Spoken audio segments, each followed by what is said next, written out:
What's going on, everyone, and welcome to the Volleyball Source podcast. It is Saturday, May 22nd. It's not often we do a show on the weekend. It's not often we do a show on Saturdays. But when you've got a guest as big as this one, Mr. Blair Bann, checking in from Team Canada training camp in Gatineau. Blair, how you doing?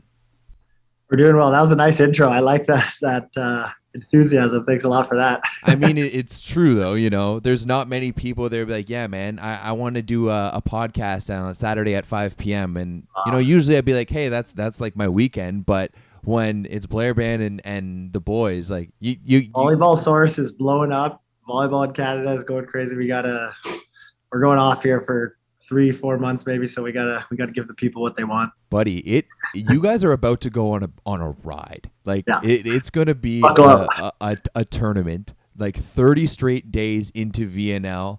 I'm sure you'll have maybe a little bit of time off, another training camp, then the Olympics, and then you've got NORCECA championships to wrap everything up in the fall. But kind of here in the now, first of all, how are you, like, personally? How's the body feeling? How's the head feeling? I know you were injured a little bit during this year. How are you feeling kind of as things are picking up back with the Maple Volleys and the national team? Yeah, being back has been great. I was able to get here kind of a lot earlier than some others. Just, I think the way the German league was set up, it was going to finish earlier than other leagues. So lost out in semifinals. Then, I was back home, tack on a 2-week quarantine, but I was back home early April and had a nice time to get to Gatineau and have a few weeks of prep here. I mean, and the last guy joined us, Stephen Marr, 2 days ago. So it's been a bit of a up and down for, it's not a typical summer where, okay, everyone shows up May 1st and we get going. It's been, 3 guys sprinkling in here, 3 guys sprinkling in there. But yeah, myself personally, I feel good. Had a calf injury mid-season in Germany, but came back strong in the second half and then had a good chance to get some rest before we get into this grueling summer of death, which will be amazing. Yeah, I mean, it really kicks everything off with the most gnarliest of tournaments that we may have ever seen, with a schedule of 3 days on, 3 days off, basically for a month. But you mentioned kind of so guys at training camp so far and just in Gatineau have just kind of been trickling in, as you said. Yeah, our first week was 4 of us, myself, Jordan Pereira, new libero, Gord Perrin, and Lucas Van Berkel. And we kind of, we did small reps, small stuff, getting into it. And then we didn't really get into some 6-on-6 stuff till about last week, for about a week. So that's also, everyone's coming off 2, maybe 3 weeks off. So, we started up slow. Some guys didn't have the luxury of starting up slow. They just get tossed into the fire right away. It's kind of the reality of the situation, make the most of what we got. And yeah, we're packing our bags and we're hitting the road tomorrow. Is that something that can be done with this team? Because other than you mentioned Jordan Pereira, he's the only really new addition to this team. Obviously, Danny and Eric, Danny Demyanenko and Eric Lepke, they haven't really been around, but they've been around at various tournaments, so they're not complete newbies. But is that kind of the benefit of this team, is that, there's not much gelling that needs to be done. Obviously, like, you guys want to be together, you want to knock off the rust together, but, like, for all intents and purposes, this is the majority of the same team that you guys had in Vancouver in January of 2020. Yeah, it's basically like just getting back together, fine tuning. And I mean, there's some growing pains just because we haven't played together for a while. And also we're coming off that rest, getting everyone ready physically. The first couple of weeks, it's like your main training before VNL, but maybe not everyone's in the shape to be training full right away. So yeah, just fine tuning, but we do have that luxury of, I mean, it's been the same group for a long time. Like you said, out of the 18, 19 guys who are coming, we've all played together other than Jordan, and what he's bringing, he's fitting in quite nicely right off the bat. So it's pretty good. I mean, you already answered one of my questions. I was going to, it's interesting because obviously Stephen Marshall has always been the other libero for the past few years now, but with the retirement of Riley Barnes and Jason DeRocco, Marshall had to fill in on the left side. Kind of that. It's interesting to see because we haven't seen a new libero in there for a while. So I was kind of wondering how Pereira was doing. So to hear that he's doing good, this guy is fast. This is the fast guy. I used to think I was fast, but this is a whole new level of fast. So yeah, he's doing really good. He's fitting in good. You know what? Pereira was always a guy that every year I watched at MAC add layers to his game. And I was always kind of wondering if he had it to kind of make that next jump onto the national team level. So I was really excited just to see him on the roster, and it's good to hear that he's going to do well. And you guys are probably going to need him because you're probably not going to be too down to play 15 games in 30 days. So I'm sure he's going to be getting some minutes over the course of the VNL. Yeah, he'll get tons of experience. I mean, like, even already, just since we've been playing 6-6, he's adding layers. It seems like he's getting better every day. He's crazy defender. Like, that's like the first thing that pops off. And then he'll just get used to the speed that the rest of us are playing at or have been playing at for a little bit longer. But yeah, it'll be fun for him for sure. Are you guys coming into VNL with any type of expectations, or is it more so of a, hey, let's use this time to knock the rust off, figure out our game again, and let's get ready for the Olympics? I mean, it depends on who you talk to and if it's an interview or what it is. I'm sure the right way of saying it is like, yeah, of course the Olympics is the most important thing, but I think the team is going into it like, we want to make a statement. We want to bash some teams around. We want to kind of throw our weight around, and there was no competition last summer, so everyone's kind of itching to go. And I mean, we want to be in the finals of VNL 100%. Now what that looks like, because of, like you said, how the schedule is made, getting different guys in, getting different guys out, doesn't really matter. The expectation will still be there that that's what we want to do. Of course, it's gathering experience for sure, but I want to get in there and be like, whoa, what's going on in Canada here? Do you feel that in the gym right now that you guys have that ability? Like, it seems to me that a lot of guys are healthy right now, and a lot of guys are feeling good, and a lot of guys, like, that roster has a lot of depth on it, and there's a lot of different looks that this team can give. Yeah, the depth is huge, and you see it in every position. And now we'll go with a bigger group. We used to travel to VNL 14, switch guys in here and there, but now we're traveling with, again, you'd have to correct me if I'm wrong, but 18, 19 guys. 17, I think. Yeah, you lose track, when you dial, but, and all those guys can come in and contribute. And I think just with the year off, what guys have added to their game. So the last time we would have seen us is that qualifier, but we've had full pro seasons since then. And that's a lot of extra games for a lot of guys who are new to the teams. Like Show and Slater look good right now. The setters look good. Like the setters look good, and he just waltzes in like he owns the place. What's up, Mr. Jay Blankenau? How are you doing, bro? I'm good. How are you? Doing good, man. Congratulations on the new contract. Heading to the Plus Liga. Yeah, thanks. Heading to the Champions League as well. That's both of you will be in Champions League next year. Yeah, we better not. Maybe we play each other. Eh? that would be great. Like that would be awesome. Jay, you've played Champions League before. You've been to the dance before. Blair, I don't think you have. Asterisk volleyball source. Yes, I have with Shoma. Oh wait, you're right. I'm sorry. You're right. Quarterfinals. That not bad performance. That's right. Jay, how you feeling? How's the body right now? I know you had a long season. You played a lot of minutes for Arcus. Yeah. Yeah, I feel good actually. That like small COVID break actually helped me a lot. Put on like more muscle, and my stamina's up now, so I actually feel great. Are you shaking your head there, Blair? They look good. I was just saying the setters look good right before he came. He can watch that online later. Yeah. How do you feel heading into this VNL? You feeling confident? Yeah, I just kind of overheard Bann talking, but all the guys look like they've improved, so that's huge. All the spikers are stronger, so it's been nice as a setter to figure out their rhythm and make sure I'm getting them in flow. But yeah, like you said, the guys look good. We're confident. I think it's going to be pretty fun actually with the bubble setup. Just like lather, rinse, repeat volleyball. Play a game, review it, see what we can do better, head back in, play another one, review it. Just like over and over, one-dimensional life. It reminds me of like a Canada Games scenario, or like some old like provincial team training where you're just on the same site like the entire time with the boys hanging out. It seems like it's the perfect place to kind of fine tune your guys' game, especially after such a long hiatus? Like, it's been, a year and a half since you guys have been together and playing meaningful matches. So it's a perfect place to, like, just cook something up in the pot. Yeah, exactly. It'll give us time to. I mean, we know each other great already, but like Jay was saying, like, there's not going to be much else to do. There's going to be a lot of restrictions out there. It's not, hitting up another country and maybe have a free day to go explore. It's going to be a lot of hotel, and that'll take its toll too. But as long as we tackle it the right way and know what we want to do, it actually should help us. You guys have been all together just like for so long as a group. Like, is that something that, like spending that much time together, like it doesn't even phase you anymore? Yes and no. I mean, I already hate this guy. Been back for like 2 weeks. Get off me.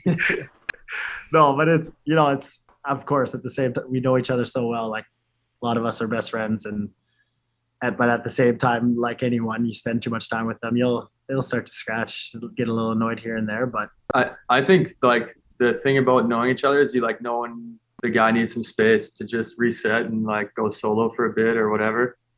Like, I think that your recognition of that is better than maybe if you didn't know the guy as well. You would think like, oh, let's just spend a bunch of time together. It's gonna be sick. And one guy's like, no, I'd like a day where I don't have to look at you. That'd be great. So yeah, I don't know. I think we just know each other better, so we know how to handle it. It sounds like you guys are in a good spot. I won't lie, I'm very stoked about what is happening in that gym right now. What do you like?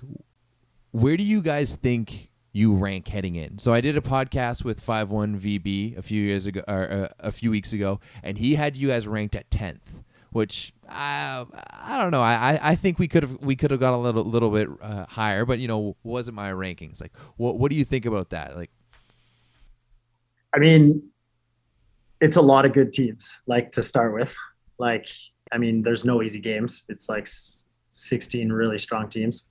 But yeah, it's like you never, like, if you get everyone on their best day, I don't know where you're going to rank, but you're going to have a lot of tough matches. And, I mean, we've been VNL, finals. We've been VNL middle of the pack before. It all depends too, like, circumstantially who's going. But I mean, like, we talked about our depth. I don't know if a lot of the teams have that same depth. Like, a lot of those top teams that you historically think of, whenever you go USA or Poland or Brazil or something, like, they have some depth, of course, but you see that first line a lot. So you start playing with that. Like, if they want to run everyone like that, okay, be our guest. We'll see at the games. But 10th, 5-1, come on, man. Right. But now we got to back it up. So yeah, I think I'll answer this last question and I'll get on my way. It's the Blair Bann show. Come on. Yeah. Just take my seat. But I just think, like, when it's a tournament, you don't go there to do anything but win. So that's like the goal. It doesn't really matter who's ranked what. We're going there to, like, go on a run, improve our game, see what we can do. And we're trying to hunt down winning the tournament. That's the point of having a tournament. So I think if rankings are for podcast guys. Yeah, if we're just like working with that mentality, then we end up where we end up. But our goal and our sights are on the top. If we want to do great things this summer, that has to be our mentality, I think. So one last question before you go. You mentioned, the offense is feeling good right now. How confident does it make you as a setter? And how much, like, especially you, because you set so creatively, you like running the fast offense, you like running the boys on plays, you like getting into the offense this year. Like, what did you average this year at Arcus? Like 4 or 5 points a game? Like, it's just like there wasn't a game that you weren't on the score sheet. Should be higher. Should be higher. But no, I'm really confident with the guys, and something that helps, like, you notice it when you come back from pro, is just how easy the communication is with Canadian guys. And, like, guys, so it's pretty quick getting back on the horse and figuring out, okay, like, this is how this guy likes to be set, this is how this guy likes to be set, this situation, that situation. So it comes together pretty quickly. And, like, one thing that stands out for me is middles, like, playing with the middles here, their window of spiking is big for me, my feeling anyways. So that makes me confident in the offense that I can kind of just, like, fire a ball here or there, and I don't have to be like, oh, I got to pinpoint this thing. So that helps me as a setter. And then I mean, the outside spikers, they've come back with way more solutions, I think, than they had. Well, it's been 2 years basically. So like seeing guys push tips, seeing guys like block press out, like all those kind of things that save a setter, it just makes me play freer because I'm not so concerned that this one's not going to work out, or if it's not good, we're in trouble. So I think that just lends itself to the whole offense becoming, I don't know, more creative, faster. We can build on some things. We can run more like faster overloads and more pipe hopefully in the coming games. So yeah, I feel pretty confident with the guys. Great. I'm stoked. Like we're what, like a few days out now, I think. Yeah, next Friday. Yeah. Next Friday will be the first one. So we're like 6 days out now, and then I mean, go hard, but also get some rest because this tournament is gnarly, and let's be honest, the big one is in August. Yeah, sounds good. Good to see you. Awesome. Thanks, Jay. Blair, you're just taking a beating over there. I can take it. Does this rivalry, like, did you guys play club against each other? I know you guys played university against each other. You were at UBC. He was the University of Calgary. I don't know. Like we crossed paths a little bit. So he would have been in Park Volleyball Club, but he's a year younger. So maybe my U18, he's on a U17 team. Okay. We weren't all. I don't think he jumped up into playing against the U18 teams, but we would have been at those same kind of, like in Alberta they're called premiers, and all the club 17 and 18 would have been there. So yeah, we've known each other and playing provincial team together as well a couple of years back when we were in high school. So it's been a while there. That's one thing that I think the Canadian national team has maybe over like anyone. Like that core group of guys that you guys have been running together for a long time. Yeah, and like even if you just Jay, but you can put Graham, like Vigras, he's the same year younger in club. Gord, BC, you'd see him at nationals. Yeah. And all those guys who played junior team. So like Jason, Rudy, guys who have stopped, Steve Marshall, we've all kind of seen each other, played each other, Team BC, Team Alberta, moving into university. And then that was like the OG junior team that really set things off, right? Because that team became like the core FTC guys and the core B team guys. Like you guys did Fishu games together. Like it was really a whole group of guys. It was kind of like I don't know, you could call it like a golden year, like the 89s. They were like you said, junior to FTC B team, and then impact on the A team, like a big, 5, 6, 7 of them. So. Yeah, that was really like the OG team. I mean, I've also talked about like the 91s team, and that one had Nick Hogue and Van Berkel and TJ Sanders and stuff like that. But your squad was really the OG squad. And I wasn't with that one. I'm 88. I never played junior. Oh, you're right. You're right. That's crazy. It's so crazy to me that I'm hovering around. I know them, but I'm not there. You're the old man on the roster still. That's crazy. I mean, age is just a number, like probably acting the youngest. So I mean, hey, you've still got that youthful exuberance. You still got the fire to play. Like you still have that go. Yeah, it could have even blossomed a little bit. Like the year off last year, I think did a lot for people. Not that it was wearing on us, but I've been getting that sense that like it kind of just let everyone relax a little bit. Yeah. That everyone got like a summer off.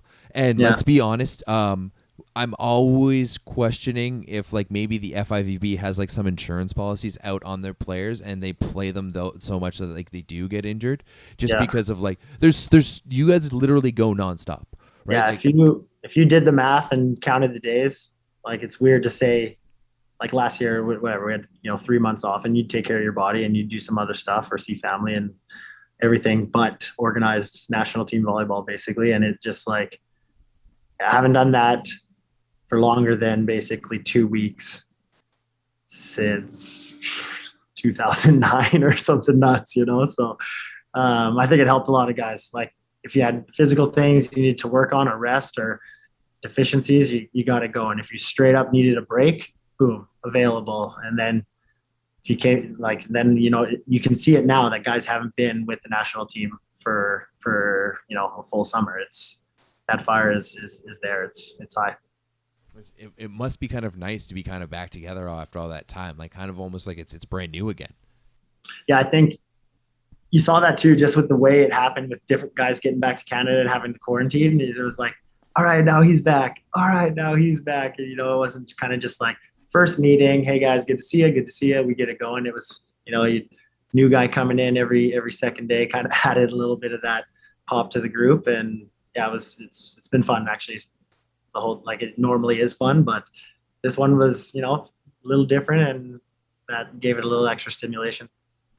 That gives me a good feeling for this VNL. Not only this VNL, but this entire year, because it's gonna be a good bit of a gauntlet. So I mean, it's gonna be important that you guys are getting along together as a group. Yeah, I think we're on the road here for literally 3 months. So I don't think we're coming back. That's pretty gnarly. There is one guy that isn't going to be around, especially Jason DeRocco has been on the roster for as long as I can remember. He wasn't a guy that necessarily got a lot of minutes, but I always thought he was such an important glue guy to have around the team. How much are you going to miss Jay this year? I think right now, like, you do notice that he's not there. Like, obviously we all know him, and jokingly, and like just what he brings for that. And as a volleyball player, like, technically, like, we do have depth in the left side, which is good. But you start, like, Riley's not back, Jason's not back, Eric Lepke comes in. But, if all those guys are here, that's, 7, 8 guys that are like, whoa, this is what's going to happen here. But at the same time, he is one of those original guys. Like, he's been there with that junior team, and we've been all together since, like I said, started 2010, 2011 with B team stuff. And so you do notice that he's not in the gym. Yeah, definitely. I was always I've been saying for kind of a long time that his value was so much more than people ever saw, and I could always see that about how he was with the guys, how he was with the guys like off the court, at practice, on the bench, and I definitely think that he's going to be a guy that will be missed on the roster. It's just shows, like we were talking about too, like how much we all know each other and how long we've been together. It's like anytime one of those guys is gone, it's like, it's noticeable, like, so yeah, you feel that for sure. But when one Winnipeg man retires, then another one comes in with Eric Lepke, and he's kind of one of the highly touted, like the most highly touted to come out of the U Sports in a while. Probably maybe since Stephen Mara in the past few years. But, how has he been gelling with the team? I know he's played before with the team, but this is kind of this first real big, introduction to the senior A team.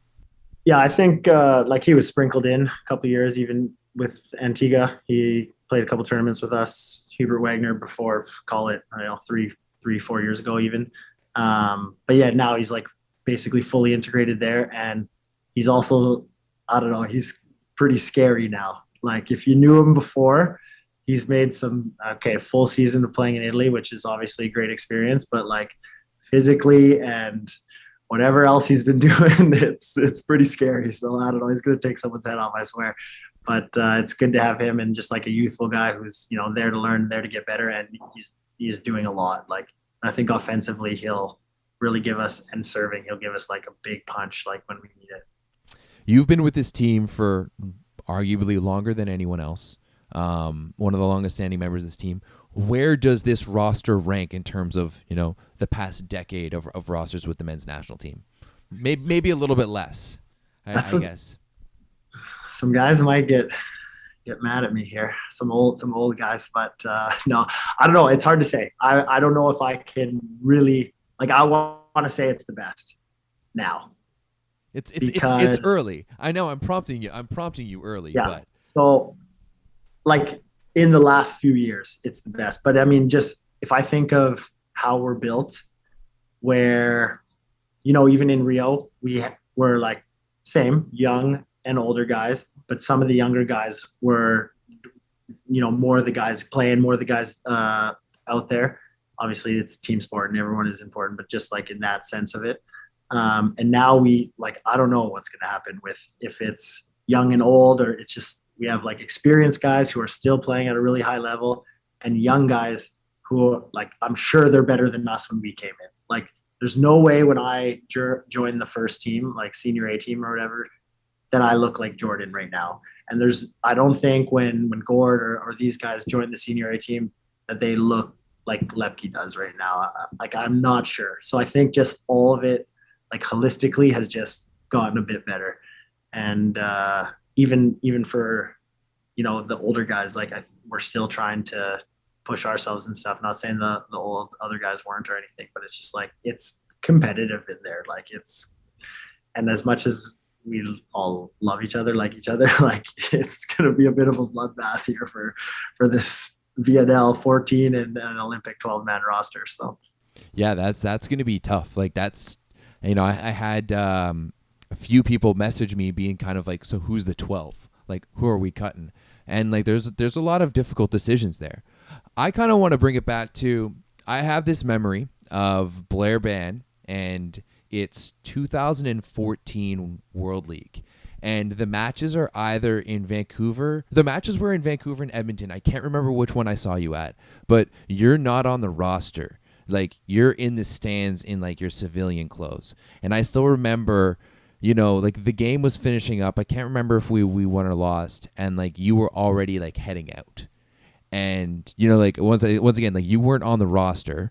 Fast forward 2 years later. And I'm talking to Dan Lewis, and he's telling me pre-Olympics, pre-decision, and Dan Lewis is telling me why Glenn's going to pick you to go to the Olympics and be on the roster. So what happened in between those 2 years when you were, like not being picked as the libero and not even kind of in the 14 to, you're going to the Olympics, and now, 5 years down the road, you're an integral member of the squad and, one of the top liberos in the world. Ooh, what happened? I mean, like, if you think going back to 2014 in my memory, I'm thinking there's decisions that are made at that time based on, maybe I wasn't ready. And then other younger, like Nick was coming up and, roster spots were allocated for, maybe we're only bringing one libero, we're bringing extra left side. So now you're traveling the world for Nations League, and someone who is maybe a little bit more ready to help the team or isn't quite ready, but might be like a really big piece sooner or later. I don't know. So I think that happened a couple of those years. Like they were only traveling one libero at that time when it was a 14-man roster. So you would have, like 2014 World Championships, I didn't go. Yeah. Only Dan went. And the Nations League before that, I was playing sparingly, some weekends, some not. 2015, I started going a little bit more, playing a little bit more. And then 2016 qualifying and World League, it was just, I don't know, it was just me and Dan basically going at it, playing good, playing our best. And it was a cool relationship, just the way we, we're rivals and pushing each other at the same time. And I think I didn't know it then, but I would know it now. And he would have known it then, that it was just like about being who could be the best for Canada at that moment, maybe. It wasn't about like ego or me going or he going or anything like that. And that's something we're trying to pass on now to the team as well. Like it's, there's going to be some broken hearts, but it's, it's collectively for Canada who needs to be there. So whatever happened, I'm glad it did. But I think for me, it was just consistency a little bit. Like if I broke it down, I think those years, more games, more consistency. That's why it also is great for younger guys to get into VNL earlier too, I think. Because there's nothing, you can't compare anything. You can't compare drills or training with the A team as the actual thing, like playing against, some of the best volleyball countries in the world, like teams in the world. And now we're one of them and we're there and we have that training, but you still can't replicate going up against some of those teams. You have to go out and do it yourself.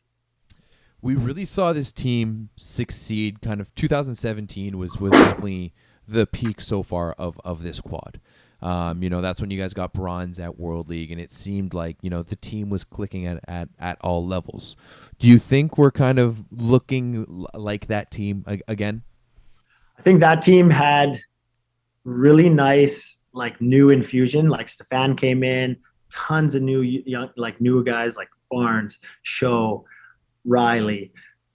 You could name off a ton, you know what I mean? Like guys were coming in and it just like all that energy really added to that. Like it was just like new, it was exciting. And I think what I would say now about our group is I think we're just smarter and we're more mature, and we might have made some mistakes in the past where we, you know, didn't ride that wave as much as, and we know we're probably going to play our best when we're feeling that way. So I think now maybe we got small blessing from that break and COVID situation and who knows what, but you know, everyone's going to talk about this being a bubble and there being no fans at the games and all this. And it's like kind of negative noise, but I mean, we're going to ride it. And like, we're going to have some guys on that court where when there's no fans, like you're going to hear us.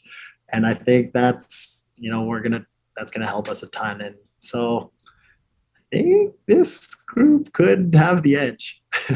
Yeah, that group, but tack on like 3 years of like getting it going. I mean, it's been like 4 years. 2017, 2021. That's 4 years. That's a lot of experience, especially for a group who's, you know, it's pretty much all the same guys. Yeah. Yeah, I think you tack on mileage, which is one thing, and age, which, you know, it's a factor. But we're building a bit of a brand here for the Maple Volleys, and we want to show it now. Yeah. How important, kind of as those other guys are coming in, you alluded to a little bit before, but how important is passing on that torch? Because I really found that the big difference to me was between 2016 and 2017. You mentioned there's so much turnover. So many guys were lost from that team. Gavin, you know, Fred, Simac, Lewis, all of these guys that had been there for so long, and it was a new generation. But it seemed like the leaders on the team did a really good job of making sure that the young guys coming in knew exactly what their culture was and knew exactly how, how like the Maple Volleys played and acted. So how important is that to instilling to guys like, you know, Lepke and Pereira who are just coming in now? I mean, I think it's changed a lot since then. And it's, you know, it's something we're like actively working on. Like even this morning, we had basically a meeting about stuff like that. So it's, you know, it's ever changing to the team, to the group, to the personalities. But yeah, it's something that I feel like really strongly about, you know, personally. And I think the rest of the group does too, is like helping out those guys, but also pushing those guys, but knowing that they're pushing you too. You know, I think historically you kind of have a young guys and an old guys situation, and it's like kind of natural progression of things. But I mean, I like to think we're not really about that, you know what I mean? And, you know, there might be some situations where that happens, like tomorrow some younger guys will carry some different bags or something like that. But I mean, hey, Lepke might be playing in, you know, the Italian league. We're bringing so many bags to Italy that everyone will have an extra bag. So that doesn't even matter anymore. Yeah. But it's just like, yeah, that's something that, you know, leadership guys on the team, older guys on the team, you want to put back, and hopefully those guys can take the good parts of that and then make it their own, and, you know, even make it better for the next 10 years. That's great. That's exactly what we kind of want. And I feel like that was almost what was missing before, you know, and like when we were younger and before, you know, you were on the national team back in 2007, I think we were ranked, or 2011 when everything started, we were ranked like 27th in the world, like losing games to Puerto Rico and the, you know, Brazilian military team. And now there's, you know, now you guys are a top ranked team in the world and can legitimately play with anyone. And I think that culture was so important. I keep on getting friggin' robocalls, so I apologize to anyone who's listening. That's like the third one that I've gotten. This one was from Milpitas, California, USA. So that's right. Let's get him on the show. So just to jump into Nations League, we've talked about the schedule. It's going to be a grind, but like, how do you think it's going to be with like kind of the new guys and like figuring out when the new guys are going to begin getting in against which teams? Because the tournament for you guys is very top heavy. You know, you play, like, you start off with the States and it's a bunch of the top teams. So how do you think that's going to be decided? Is it going to be equal? Is it going to be more situational? I mean, there's smarter people than me to figure that stuff out. But I think If I had to guess, I'd say situational or just testing different things out. Like that is the best part of VNL is, you know, you can use it as a tool. Like I said, like my mentality and the team's mentality, you know, we want to win games and we want to do things well. But as far as what the actual tactics of the group will be, you know, the staff will figure that out. And I don't know, you know, if a group gets hot and they start going on a streak, maybe they keep it going. But you know, if it's getting a lot for different guys and you know there's a ton of science and different measurement stuff out there these days, so we're keeping track of guys' health and how they're feeling. But yeah, like the big one is after the VNL, so I'm not sure exactly how that will look, but I'm sure there will be some sort of method to keep it reasonable for everyone. You guys, as I mentioned, your schedule is a bit of a banger schedule. You start off with the US. You can't find an easy game. Like it doesn't matter where you start. Like you go through the whole list, you're not finding one team. Absolutely not. Like Slovenia is a sneaky good team. They always have real good showings at the European Championships. Now they're going to be playing with the big boys. Germany always going to be strong. Poland, Russia, like no, you can't find one. You can't find one. Can we talk about Argentina? And is Argentina a bit of our kryptonite? Like, are they the one team that we just like don't match up well against? Because it seems like they've had our number on a number of occasions and a number of important occasions as well. I mean, like the main one you'll think of Olympic qualification, obviously the first one there. Yeah. But then you know we beat them in the VNL that same year in Argentina. I mean, they're strong and they're skilled and they play fast and they dig a ton of balls, and we're physical, and we can dig some balls and block some balls too. So I think, but you know, Argentina won their pool in Rio.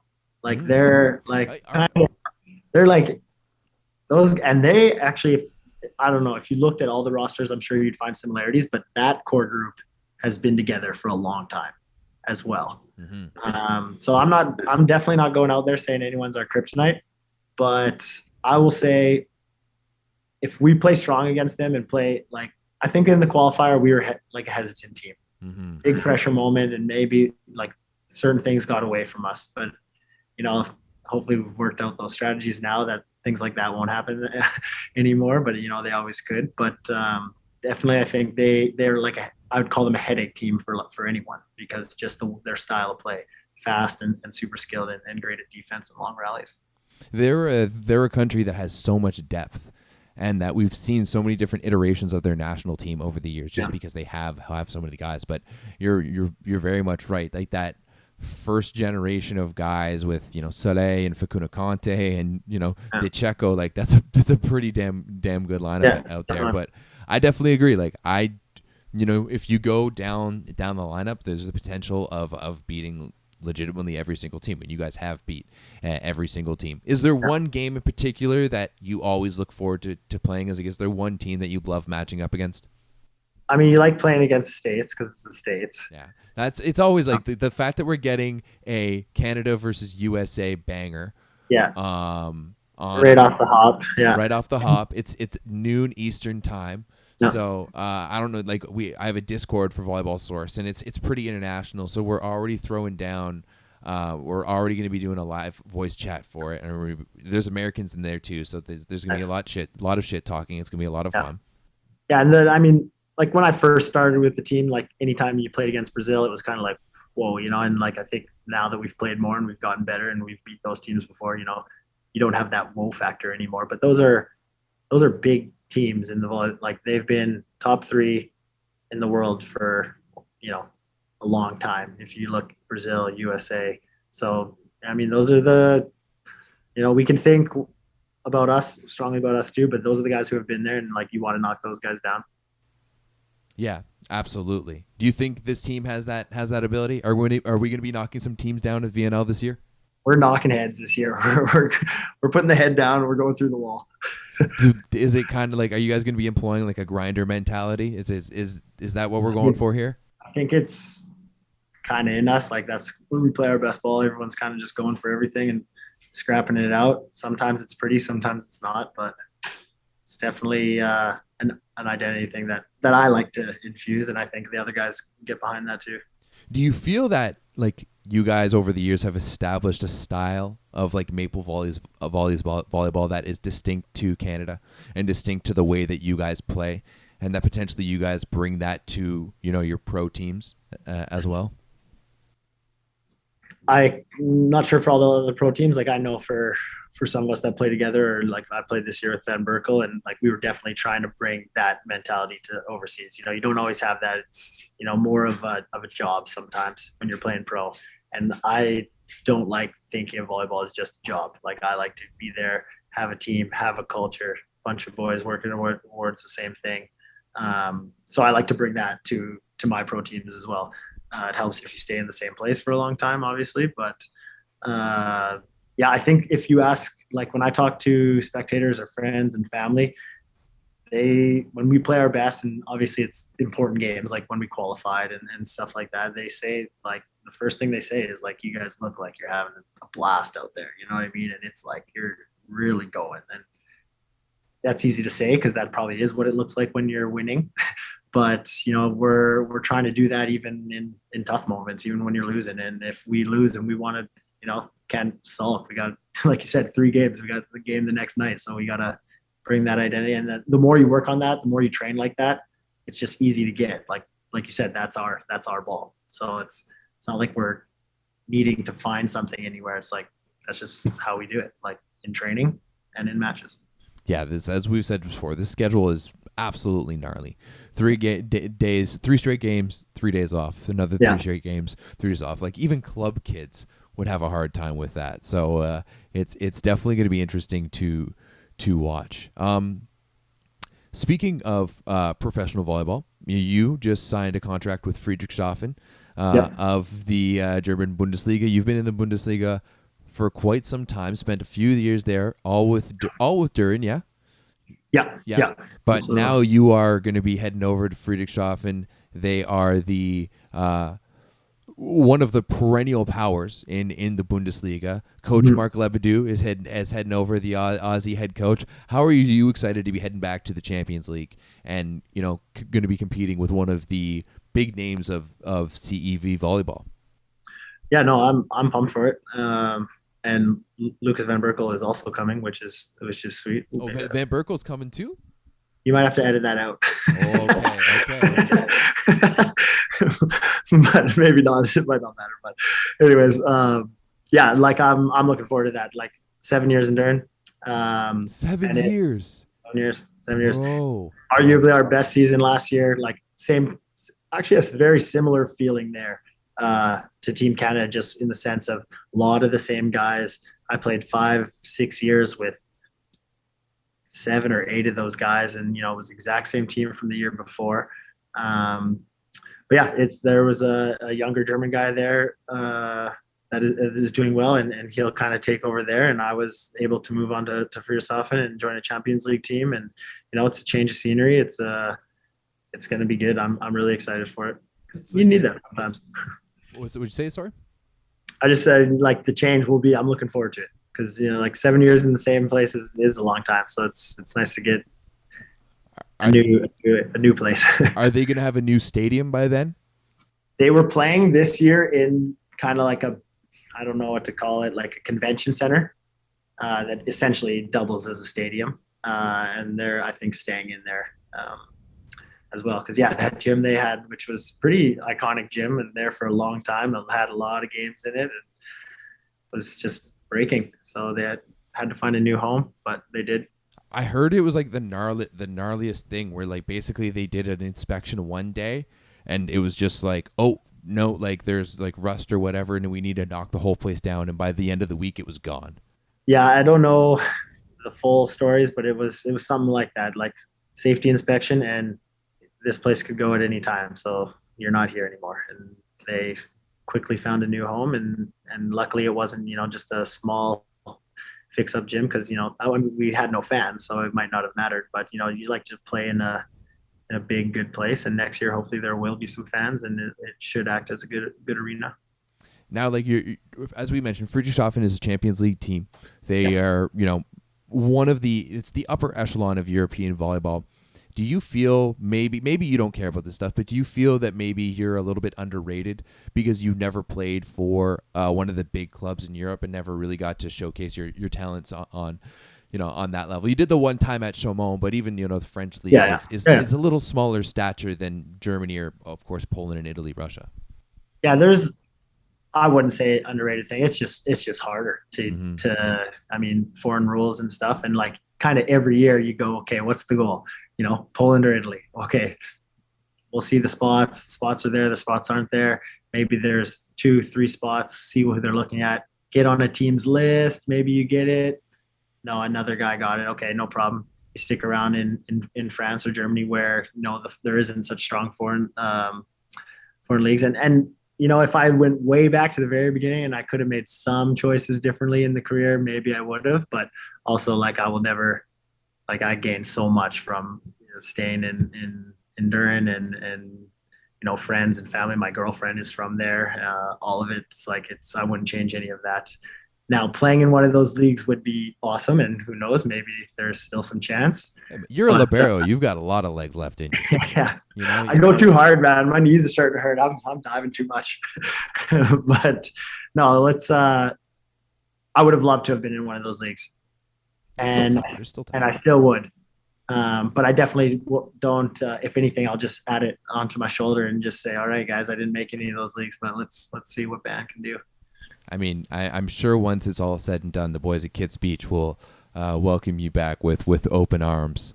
I mean, if you go top leagues, you go Italy, Poland.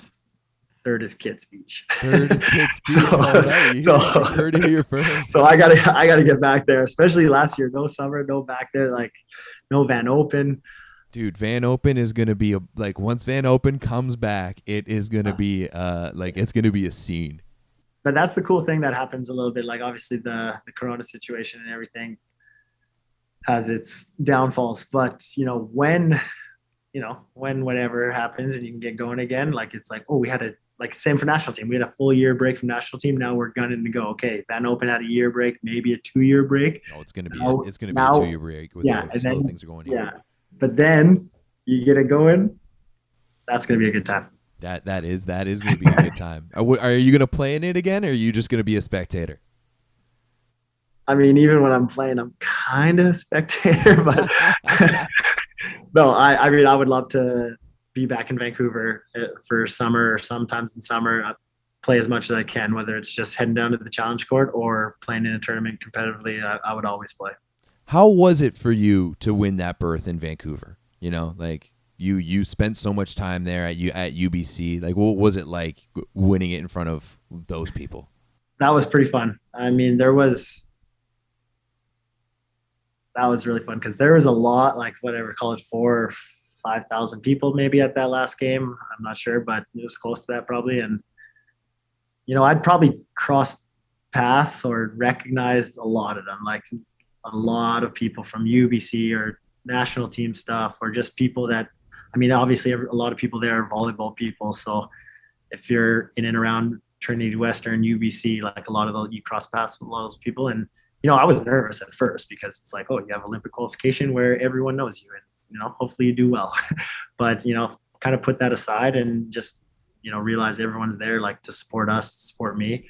And yeah, I just remember last point, Team Selly, get the big Tokyo head, and then I had a group of guys like in the corner. You might have even been close by, maybe, if I recall. Maybe. It's but just a group of buddies. Yeah, a little fuzzy, but a group of buddies who were also a little bit fuzzy, and just jumping in there with them. And then Gord came over because he knew a bunch of them too, and we were just like all jumping around together. It was like a great moment. So yeah, it was really cool. And now that was to qualify, and now we got a year break, and hopefully those same people are going to be watching us in Tokyo, and got to make them proud again. Buddy, yeah, I mean, they will. And yeah. It was such a great moment, especially because historically, we haven't really done that well on home soil.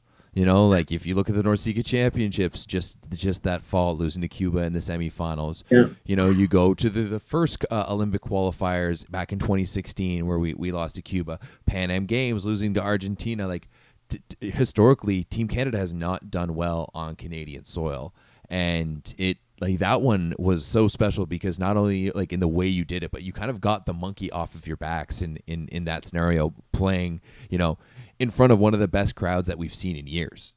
Yeah, I mean, they've done really good in the VNL stuff lately. Like when we play in Ottawa, like it gets going in there too. But yeah, I would say like that crowd that night, especially because, you know, you're down 2-0, like you could just lose it. Like it's not like, you know, you get these fans in Germany that they'll clap all from first whistle to the end. It doesn't, or there's a fan club, you know, but you know, we start losing and the crowd gets a little bit quiet. But you know, when we turn it up in, you know, the third set and get going, like it was rocking in there. It was great. I won't lie. Third set is kind of when the me and the Kids Beach Boys started chirping Lopez.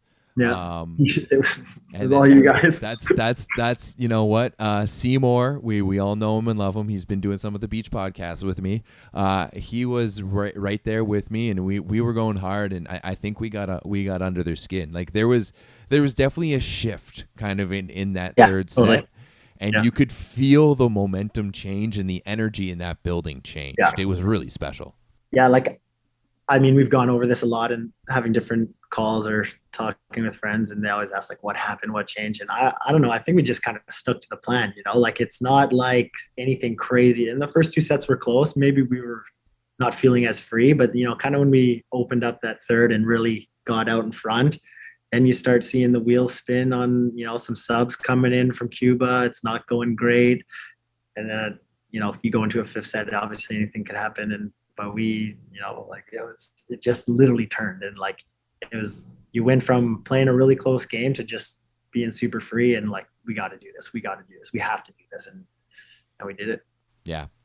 All of a sudden, you guys started blocking balls. Nick Hogue came in and started being an absolute weapon, like vintage Nick Hogue scenario. Yeah. And it just seemed like you guys could do no wrong. It was truly one of the best games I've ever seen the team play, and it was a lot of fun to watch. Yeah, I mean, like, it's down 0-2, winning 5 at home. You're going to the Olympics. That's tough to beat. That's real tough to beat. That's literally like what like stories are written about, especially for a guy like you who played his university ball. Yeah, you know, exactly. Or a guy like Sclater, who like was like the top ranked guy for basketball, chose volleyball instead in his hometown, going off the way he did. Yeah. Is, you know, like, is that kind of the stuff? Like, is it those moments that fuel you?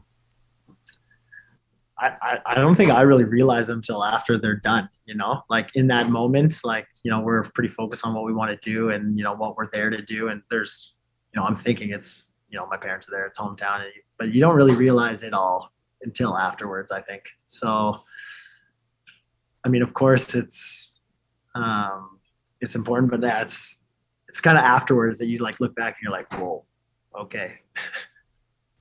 Yeah, that's definitely one that you'll remember forever. Hopefully, maybe along with another one that could come to Tokyo. Yeah, let's get some. There is, however, like, you know, there is has been some rumors about how the Japanese people aren't too happy about the Olympics coming in with everything. Is that something that kind of worries you, that they might get canceled? I mean, it doesn't really worry me, not in the sense that I don't think it couldn't happen, but, you know, it's just, what can you do? All we can do is train and hope to be there and be as prepared as possible. You know, you'll see some news article here or there. They pulled X amount of people, this amount don't want it. It's kind of noise, in my opinion. So, and it's, you know, they're valid points from them or from whatever it is, but, you know, it's out of our control, and so we'll just do our job and hopefully we'll be there. Speaking of the Olympics, you guys were there in 2016, and how important is that experience going to be to kind of be able to come into that event and like kind of keep your heads down to get the result that you're looking for? Yeah, the experience wise, I think Rio was just so brand new for everyone, and then, you know, we talked about different things or distractions or this and that, but you can't really prepare for that, you know? So you just gotta, maybe you talk about it and then you go and you experience it. and then we can have it in our back pocket now in Tokyo. I think, again, there will be just different versions of that now with how the games are supposed to be ran, like no fans, and there'll be strict protocols here and there and stuff. So again, it's just, you go there with a goal, and you set yourself up to do what you got to do to make that happen. And that's kind of what each guy works on individually and the team as a group. Realistically, like, is that goal the gold medal? Like, is that? Yeah, 100%. Yeah, 100%. That's good. I mean, it's just like, I mean, Jay kind of said it earlier. It's, like, you don't really want to train all day, like basically give your life to volleyball, to go to the biggest tournament that you're going to play and participate, and like, results aren't the most important thing at all times. But in this scenario, you're pushing yourself to get that goal. And if you don't, okay, but you did a lot of work to like make yourself better at things and as a person. And so that's where that's the top of the mountain. You want to be there. What needs to happen between now and then? Because obviously, you probably couldn't go out tomorrow and win the Olympics. What needs to happen as a team to, or like, hey, tell me otherwise, please. I just mean, everyone's in the same boat right now. Everyone's getting their gears going. I guess you're right. You're who's a little grittier right than the others. No, but I know what you're saying. But yeah, like what's got to happen? I think we're going to fine tune things. Like Jay was talking about the offense. I think if our team is serving well, it's going to give us, we've always kind of block defense, offense is doing well. If we can ramp up the serving is, in my opinion, what's going to keep us with those top teams and put us in chances to win those big games. Whether you're talking getting out your pool, getting into a quarterfinal, winning a semifinal, winning a final. That serving aspect, I think, was really big. Serve and reception, obviously. But yeah, just adding small things into our game. Like, everyone has made a lot of strides, I think, in this last year. Like, you'll see it right away. Like, okay, guys are getting going now. Guys have been training for a week. We're going into VNL, but you'll see it through the VNL. But even just from being with the guys who've been here for a week, you can just tell they're stronger. Like, Slater is stronger. Show is stronger. There's competition within every position. So guys are going to be like focused, dialed, trying to do their thing. So just those small details, I think. If I said it about like a skill, it would be getting our serving going. And then from there, it's just, staying consistent, because, like, you'll see, I think that's what makes the best teams. Like, you can't really go on runs against them. Like, they're just too good. And then you create your own runs. So that's what we want to do. Do you think the Maple Volleys are more of an offensive or defensive minded team? Hybrid. Like, I think we have tons of options in offense. And I think then, if you compare us to Argentina, I don't think we're digging those balls. But, between the block and, guys not being scared of taking one off the shoulder and someone ping pongs the ball to the outside and, Mar comes flying in and does something, like, that's where we get those transition points. That's what I was kind of saying. It's not so clean maybe. From the old teams, I think this team in the last years is more offensive than we've been before. Like, there are options everywhere. And then, like, you had Gav. Gav was a huge part of the offense. Massive. And then Gordon, Nick. But, like, those guys are just getting stronger and better. And, like, if they're maybe not that, like, peak, like, strength or whatever you want to call it, which arguably they could be, they're, like Jay said, like, more shots, more savviness or something. Now you got Show. Show is Gav 2.0 with probably a stronger shoulder and probably higher. And blocking is like, Show is a triple block by himself. It's the only way to beat him is, I'm not going to say it because then other teams will watch this, but it's like crazy. It's crazy. Like, and then, Schlater plays faster. He's stronger, new dynamic. You can't help in the middle. Art is spiking middle balls over the antenna. I think we might've been a more block defense team before. Now it could still be better at that, but it's the offensive punch can really be there. I'm gonna ask you, and I mean you don't have to answer for him, but I'm very relieved to hear that show is doing good, because if you're a fan of this show, you know that like he had a rough year this year in Perugia and very rarely saw the court, Mhm. and I personally think that you don't go from scoring 309 points in a shortened season the year before to going to scoring 13, and that's all in your end. So I really Yeah. I think that the world is going to be able to see what Shawan Vernon Evans can do once again He- in this VNL. well, just the way he is, like, it's like, okay, that obviously sucks, but I don't think he slouched his head and shut down. I think he worked out and he did some things. And at the end of the day, if maybe the situation, you're not going in, you're just there to improve yourself and basically probably set himself up to be his best here now for us. And like same thing as maybe some of the foreign libero thing, like put a little chip on the shoulder, like, okay, I didn't play. This guy got to play over me. This guy got to play over me. Now we're VNL. Now we're at the Olympics. Let's go.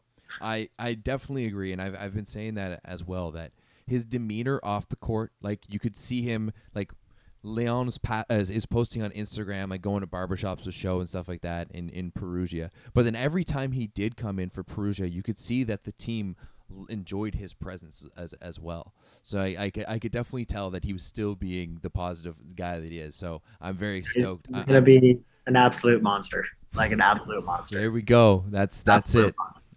You guys heard it here first, because it's been a while since we've had a show. Yeah, it's gonna be. Everyone likes the big guy who can smash, and they're gonna see a lot of that. How much fun is it for you to play on a team like this where there's so many different offensive options and so many different? Not that fun. I get hit by the ball every time. What are you talking about? Well, in practice, but like in games, like does that change your approach? Because obviously, like the blocking and defensive scheme is going to be different if you've got Sclater in the front row as opposed to Show. So how much are you aware of that, and how much are you preparing like yourself to go through that? Yeah, I think, you'll have different, based on guy's strength or whatever, you'll set up somewhere. Even if you have a smaller middle, they might run more through him. But just to speak to the fun side of it, it's, if I get a ball off the floor or someone else gets a ball, like, we make a nice dig or we get a touch and, we can get the ball in a good spot, basically anywhere.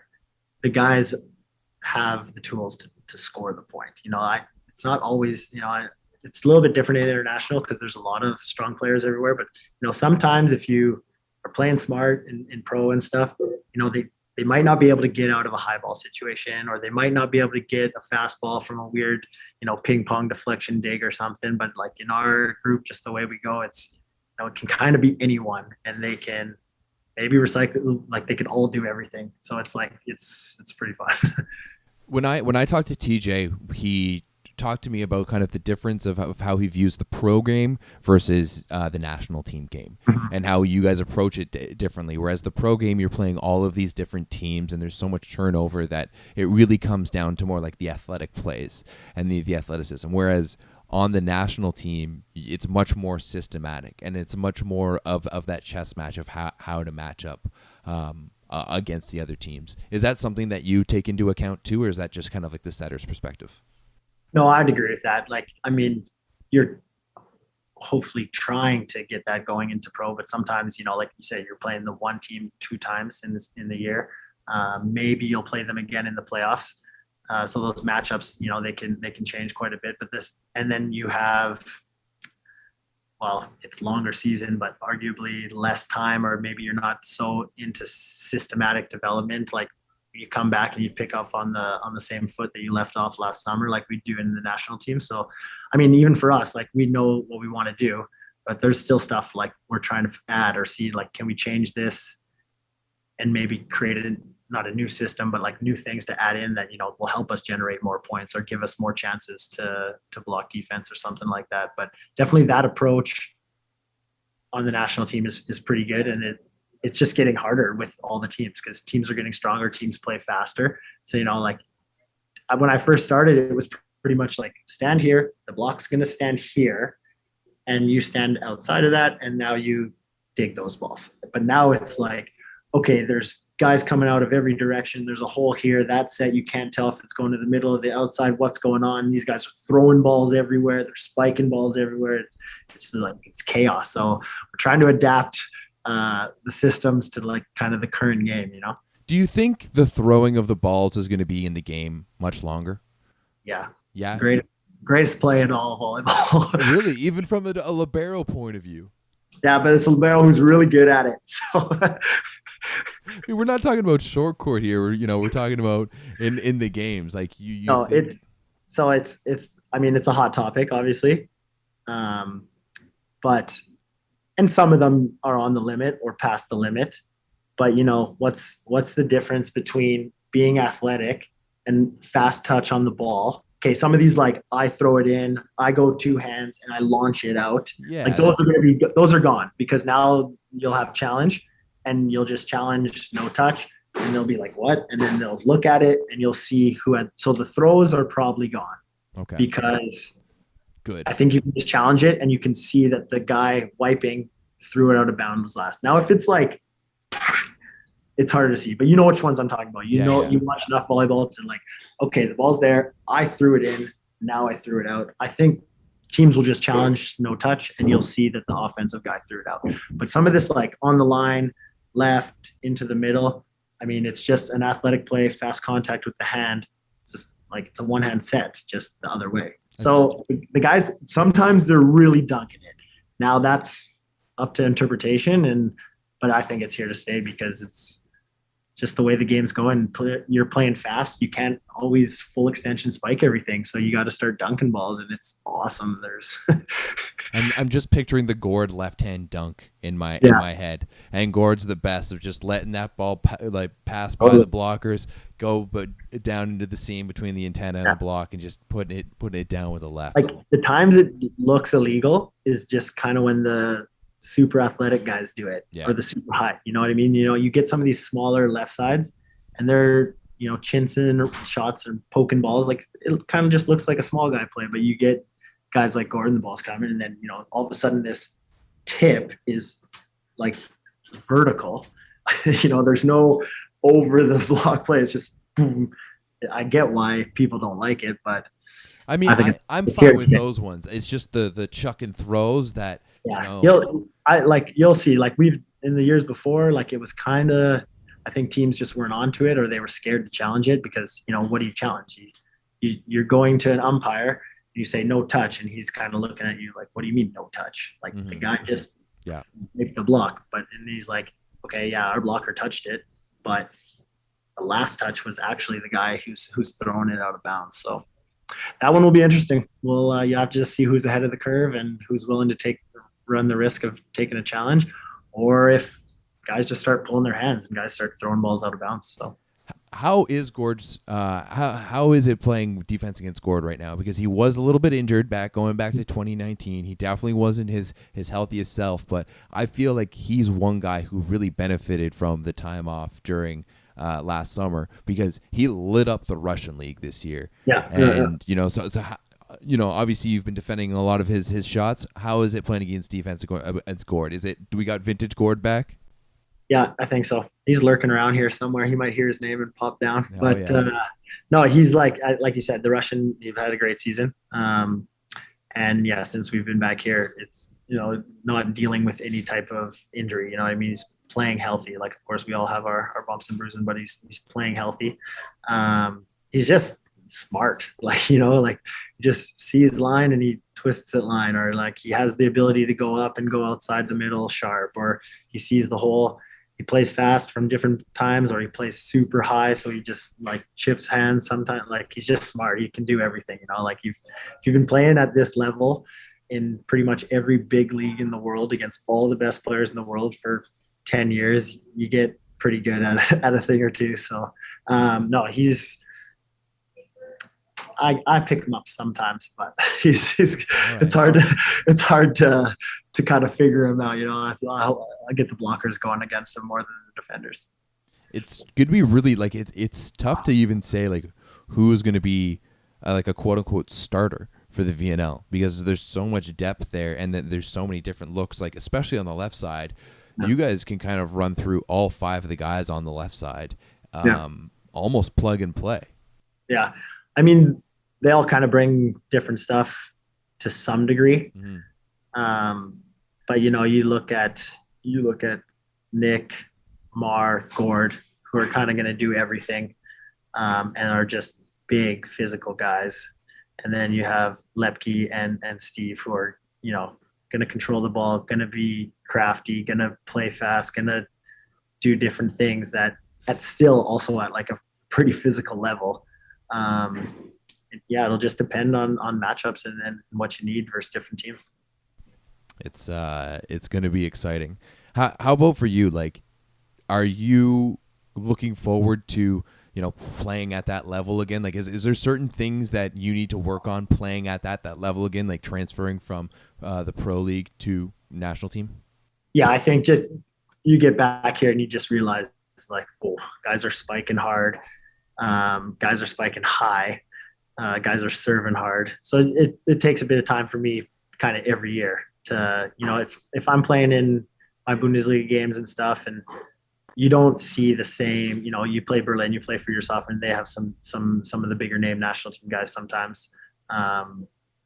But that's not every game, and that's not in training every day at this consistency. Like, there's still great players in the league. But here it's like every guy in every position, can serve at an international level and can spike at an international level. So, now it's not just getting a good read, being in a good spot. I got to worry about, sometimes they can hit over the block. Sometimes, the serves are dropping from different angles that I'm not used to seeing. Guys can normally serve all directions instead of, maybe just 5-6 or one side of the court. So getting used to the speed and just, kind of being ready that more can happen is a transition that I go through normally every year. How many years do you think you got left in you, like playing for the national team? Are you going to be one of those guys that, like, is Lewis, who plays all the way until the end, or is there going to be a point where you're just playing professionally? Like, what do you have you thought about that at all, or are you just kind of riding that wave as long as you can? Definitely crosses my mind, but like right now, it's all different factors, situations. I could definitely see myself still going. You know what I mean? And that just at the same time, I could see myself moving into something else. Obviously volleyball related, but you sticking around. You be a coach or something. I just be like still playing. Right now I'm liking what's going on. So it's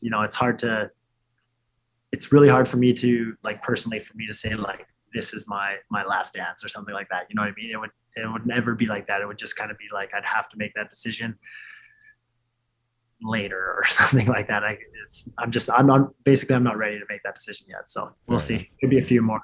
Are we looking at Paris 2024? Like, is that a possibility? Like, is that in the cards? Three-time Olympian sounds pretty good. But there see. is no Canadian volleyballers who are 3-time Olympians. Yeah, I might have known that too. So. Okay. might be on the list.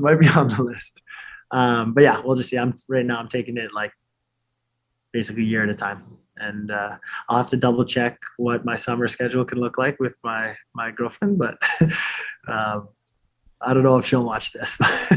Are you going to get a round of Jort court in this year? Is that in the cards?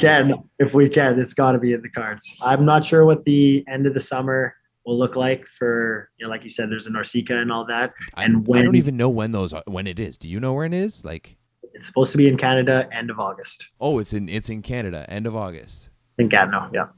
Oh, beautiful. Well, then I'll see you there. That's great. Yeah. That's so perfect. It's supposed to be, right? Like everything is these days. But so if you're ending national team in September, Jort court gets a little hard. If some things aren't happening and there's some August time in your life, Jort court gets pretty possible. Yeah, that would be fun. It's another one of those things like the Van Open that we've just haven't had because of. Did you guys have it last year? No, there was no Jort court last year. There was a push for it, but it was a logistical nightmare, to say the least. Yeah, I bet. How important has major court been over the years for your training for the Olympics? Probably the most important thing. That's what I thought.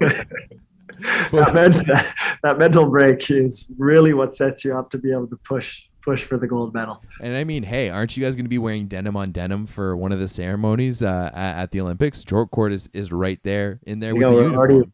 Already prepped for it. We're already ready for that. I think you should rock those out when you guys come out of the tunnel. Just go rogue from what the COC gives you and just rock the short court shorts. I mean, I haven't seen that jacket, so it is pretty close. But it's the Canadian tuxedo. Like looks good on everyone. Yeah, I guess you can't really mess around with that look. No. Yeah. So how much time you guys got like before you leave for Italy? Like it's got to be pretty imminently. Yeah, we're flying tomorrow morning. So we got Ottawa, Toronto, Frankfurt, Bologna, another Italian city, small bus ride, boom, Rimini. Wow, that's a who set up that schedule? Is Frank still around? Like, what's Frank doing over there? We have a new Frank named Cass. She's great. Okay. But first year this year, so that's also a tough task to take on. But I don't think she set that up. I think they got some travel agents or stuff like that. But I mean, I think it is what it is. It's COVID travel, and we'll get there. Yeah, you'll get there. Do you guys have like a Normatex or anything to keep those legs fresh while you're there? We got some stuff. Yeah, we got some tech. I'm a little like, is there any notion if you guys are going to be able to watch some of the women's games? Like, is that a thing, or like how's that working? To be honest, I don't know. I know there is a document available that you could read. You just chose not to. I understand. I would never read it. I'm staying focused on my task.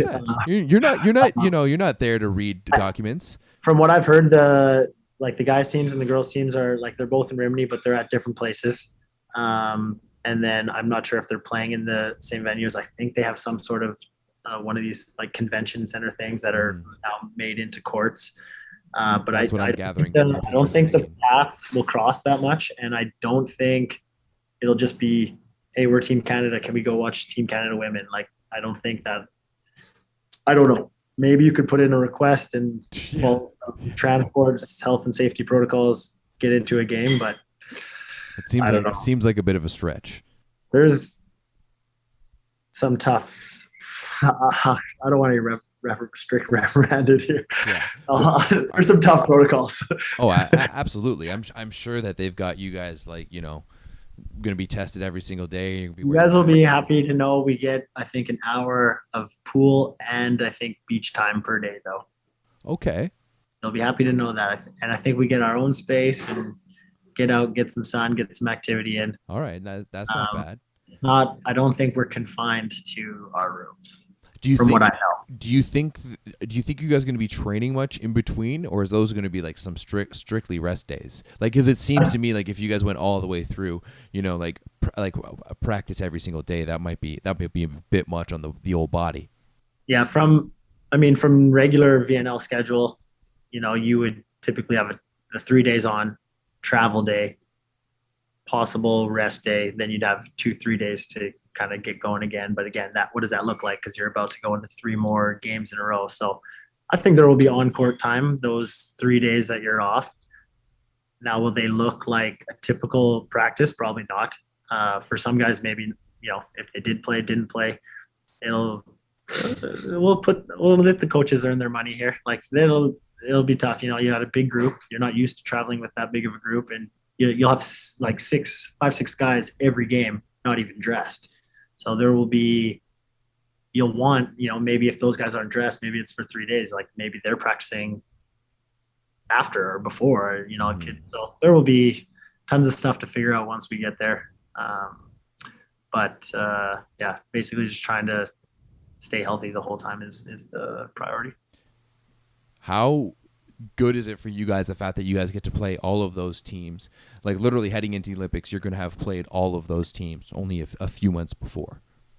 Yeah, I mean, we've some guys, I'm sure, or other guys have already been doing work, like looking at some of those teams. Like we know our pool, we know the schedule, stuff like that. So getting to play them.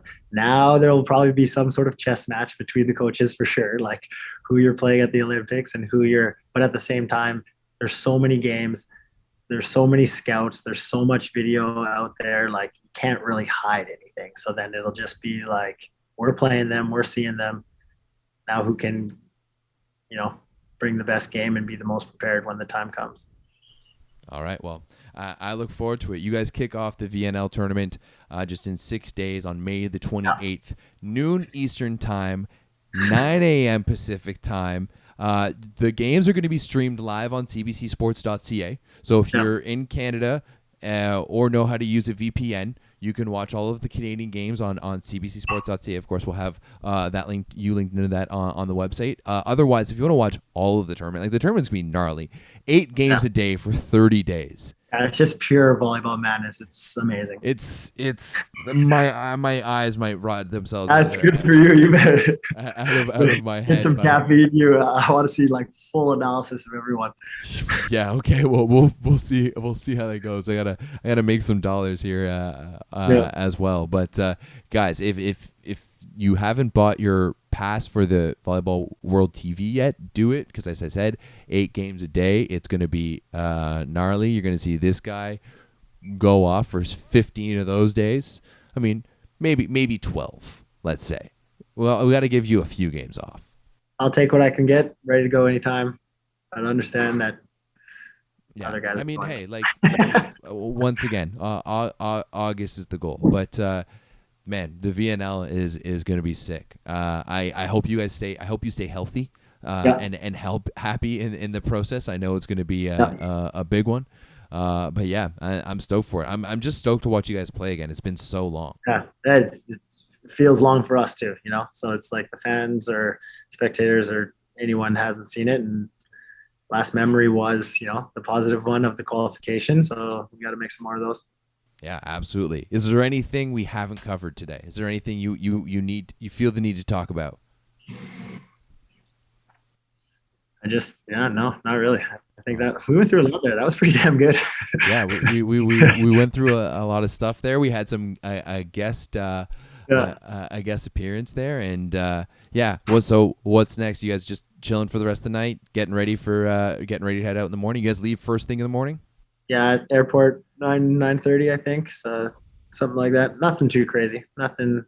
Getting good breakfast in and hit the road. But yeah, cleaning, packing. That's what we did for Gatineau here. We're here for 3 weeks and don't know when or if we're coming back this summer, but planning on. So we're just packing up, buckling up, and getting ready to go. All right. Well, dude, thanks so much for taking the time to come chat with me today, and best of luck. Safe travel tomorrow, and we'll be catching you next week. I'm stoked. Right on. Awesome. Thanks, Robert. Thanks, Ben. Thanks a lot, guys.